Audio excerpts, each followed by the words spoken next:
Saudara, kita ke informasi lainnya. Ini datang dari Serikat Pekerja Sritex Group yang meminta DPR ikut mengawal hak karyawan PT Sritex yang terkena PHK agar bisa segera dipenuhi. Perwakilan mantan karyawan Sritex berharap masih bisa mendapatkan THR untuk Lebaran nanti.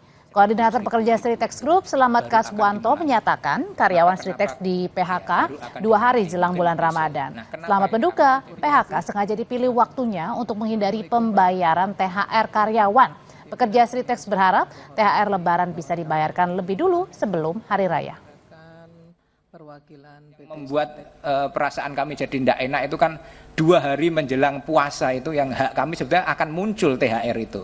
Nah, saya nggak tahu apakah mohon maaf, apakah kesengajaan melakukan PHK-nya tanggal itu agar menghindari THR, kita juga tidak tahu.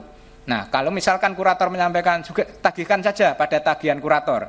Nah, kita kan juga tidak tahu apakah besok tagihan kita juga diakui atau tidak, kan itu. Kalau kita ikut rapat kreditur di soal kepailitan, bisa jadi soal THR kita tidak memenuhi persyaratan, kita ditolak.